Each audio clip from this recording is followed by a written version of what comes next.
Hi, I'm Lola Akindoyin and I'm the head of programme at the Hackney Place Partnership. And I'm really pleased to welcome Josh to Hackney from Active Oxfordshire. I won't say too much by way of introduction, but it's just really good to have the opportunity to have a conversation about all things relating to comparative configurational analysis, CCA, the conditions for change, and yeah, we hope that everyone gets something from it. So, Yeah, thanks for having me here. It's exciting actually because one of the benefits of this, I think, is that you can compare two entirely different places and draw comparisons. So it's been great already to discuss some of these things, and I'll just be interested to know where you think Hackney is on its journey in terms of developing the conditions for change, maybe the journey you've been on since the beginning of the LDP work. sure. So, gosh, how far can I go back? I think, first of all, I really like the conditions for change. And I think that they're a really good way of being able to articulate and tell a story of the range of different things that go into sort of trying to, achieve a whole systems place-based approach to tackling physical inactivity. That's a mouthful. So I'll say, yeah. So a whole systems place-based approach to tackling physical inactivity, and just the range of different things that we need to look at beyond kind of sometimes like people's quite traditional views of like delivering activities is what leads to that change.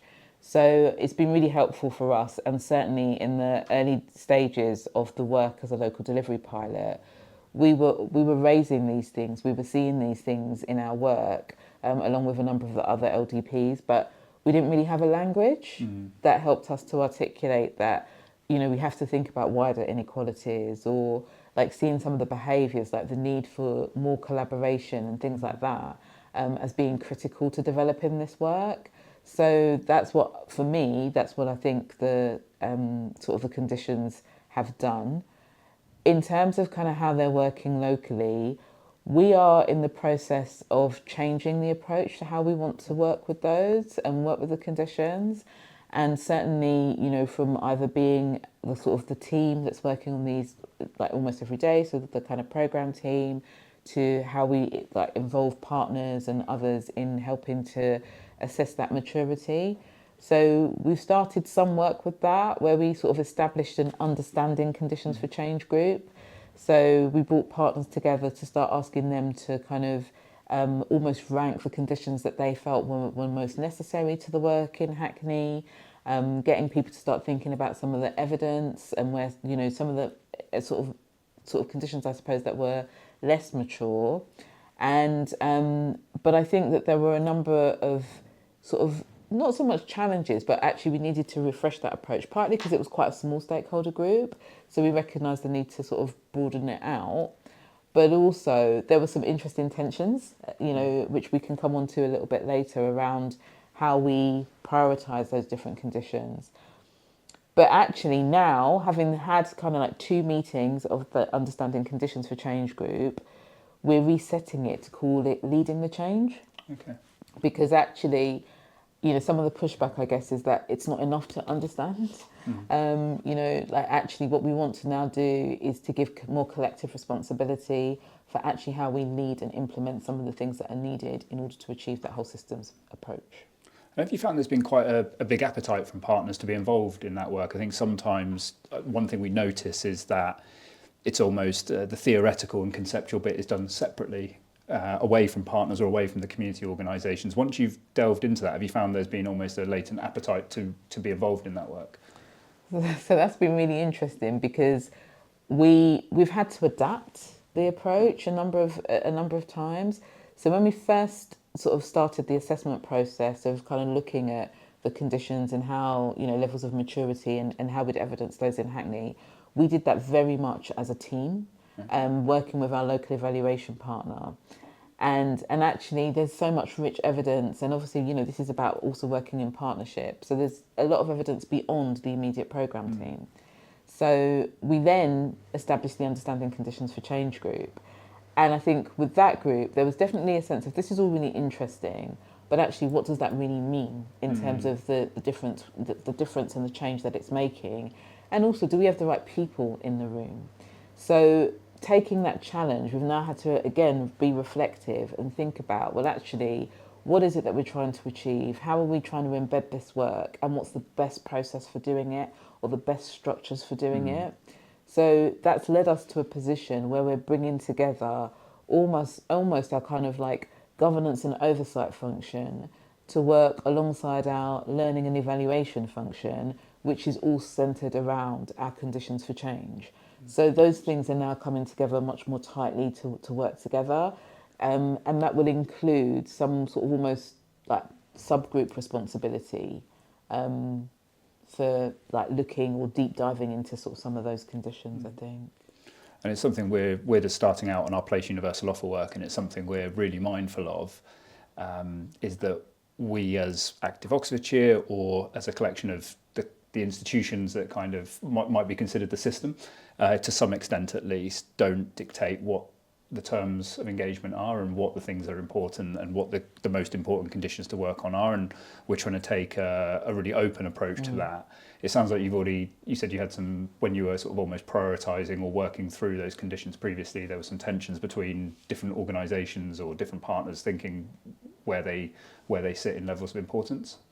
Yeah, and I think, you know, that what you're explaining about where you're at is so important, because we didn't, you know, we almost were slightly apologetic in the beginning. It's kind of was like, this is another ask that we're giving to colleagues, you know, partner organisations that we know are really busy.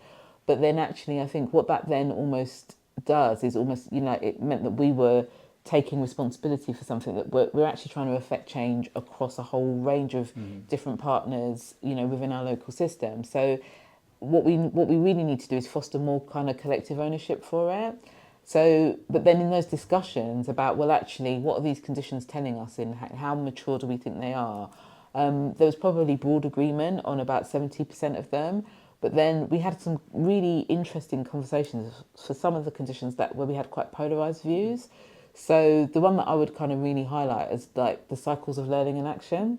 We felt that that was really important as a team working on these conditions. Whereas actually some of our partners felt like actually the action is far more important. Like there's almost too much reflective practice. But I think the risk of that is that you cannot really change a system if you're not being reflective and you're not coming together to think about what's working and what's not. And that this isn't just like a programmatic approach to working. And that, I think that's the difference. That's probably quite a helpful point to draw out. It's something we're kind of wary of as we go into the work, and I think will be very interesting, is trying to strike the balance and have the patience to do the proper reflective cycles of learning, and almost sometimes have to pump the brakes. Because I was speaking to a youth worker in one of our priority areas yesterday who said, I've lived here since 1999, I haven't seen any change, no more talking, let's get doing, kind of, which is absolutely fair enough. And but at the same time, we think they would therefore have an invaluable input to a reflective situation about how things have been and how they could be. So I think going through this work I think we might experience some of those same tensions and differences, and because different partners will come at it from different angles. But certainly we see the cycle of learning being super important in this. I guess we just need to bring everyone else with us and make sure that partners coming from different angles do see that there is some action at the end of, there's some light at the end of the tunnel in that sense as well. Otherwise we might end up with the same faces around the table and that sort of thing. I think it's interesting how, as well, what we're noticing is how we define the system is quite different to how community organisations define the system. So we see it as almost anybody and everybody who's able to make a positive impact on the world around us and that role on physical activity.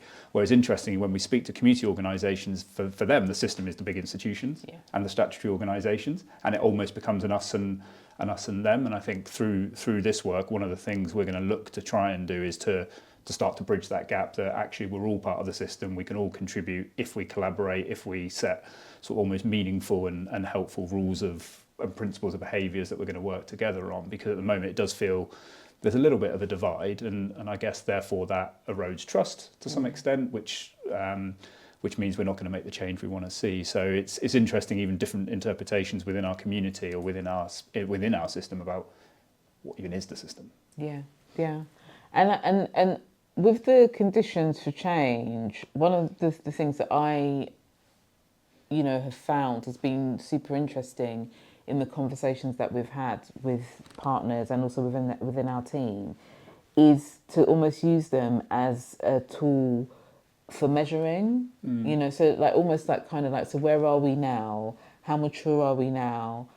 What's the evidence to suggest that that those levels of maturity, and also where do we want to go to, and why is that important in our area, and who, how we agree that, kind of with different stakeholders, and also the responsibility for gathering the data that contributes to demonstrating that evidence.